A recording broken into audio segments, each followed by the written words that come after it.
WWE has a Bianca Belair issue, and in this video, I'm going to tell you exactly what that issue is and what they can do about it. Look, Bianca Belair, she is in the thick of it, right? We are still dealing with the whodunit mystery attacker on her tag team partner, Jade Cargill. And there's been mixed reports. I get all that, and I'm not here to rehash it, but quickly, she might be out with a significant injury. That's the belief within WWE. She's on the internal injury roster list, and she's expected to be out at least 3 months. Now, in the meantime, with Bianca Belair, someone who has been around the game, who has been around the block, who has seen it all, held multiple time, women's champion, headline to WrestleMania, has legitimately done it all in this business, who has wrestled them all in this business, outside of Jade Cargill, of course.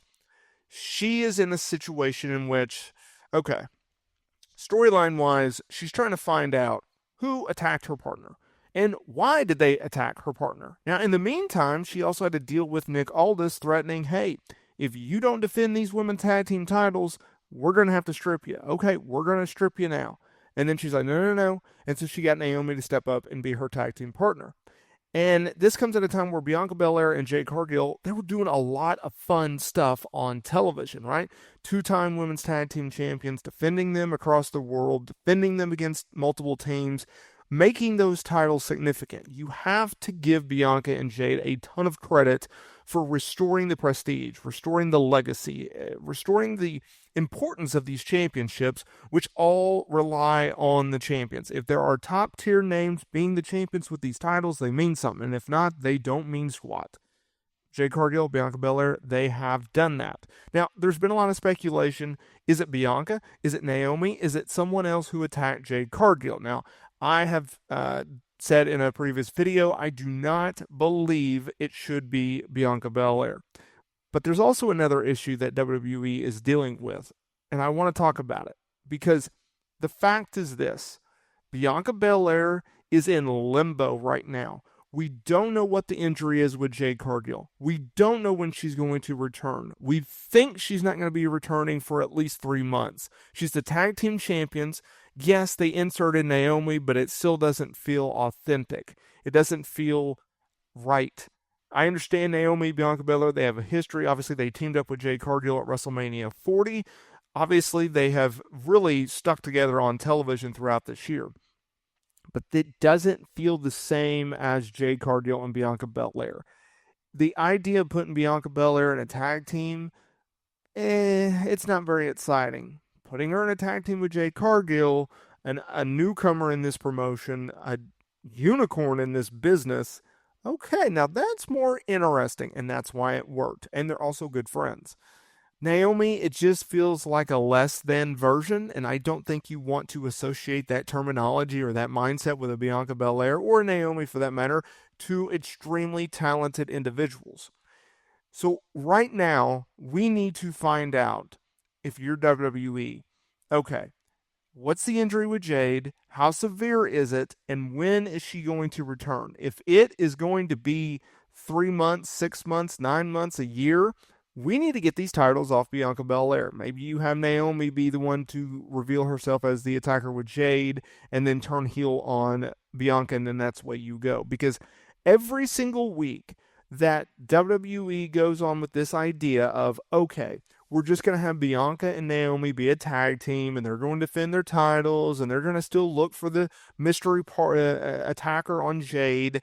It's every single week that they are wasting precious television time, and they are wasting the careers of Bianca Belair and Naomi. No one has called for them to be a tag team. We want to see Bianca Belair and Jade as a tag team, or we don't want to see, Bianca in a tag team. That's just the reality of the situation. They're too big of stars to be in the tag team division as a makeshift tag team. If it was something natural that came along, or just randomly they started putting them together and then they're off to the races and they're a formidable tag team, they stick together like they did with Bianca Belair and Jade Cargill, they had a common goal, then sure. But right now we're in this weird spot where Naomi is just doing her friend a favor and filling in. And when you do that, it just comes off as less than. It doesn't come off as organic. And it's something in which I just don't want to see, right? I wish that they would do more with this tag team. And you know what? Maybe I will be wrong. Maybe in 2 weeks or 4 weeks from now, when I put this video out, that WWE will do something significant with Bianca Belair and Naomi as a tag team where they can get to the same level that Bianca Belair and Jade Cargill were at before Jade was just randomly written off of television in a backstage attack angle. Maybe they can get there. They're too talented to be anything less than. And they are too talented to be put in situations where they are used as less than.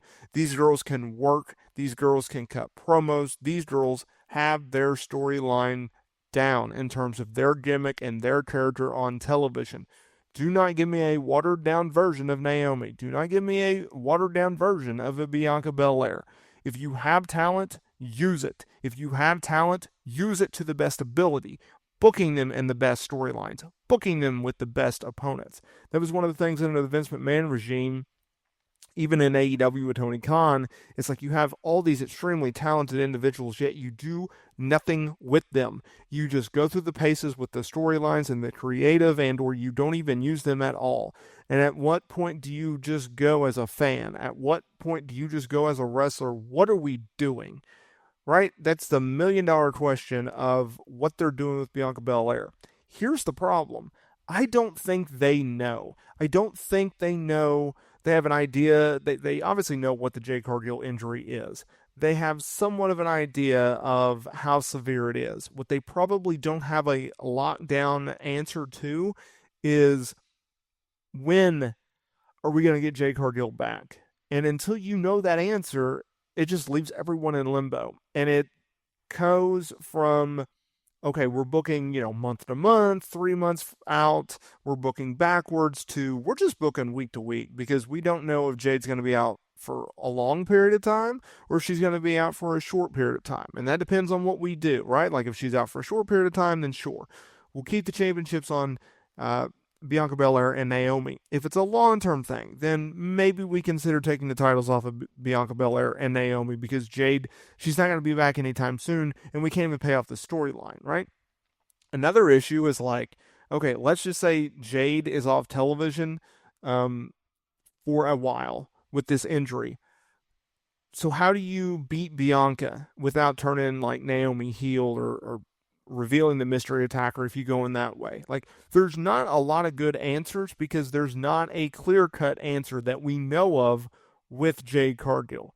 It's something in which they have to fix. It's something in which I hope they address shortly as we go into 2025.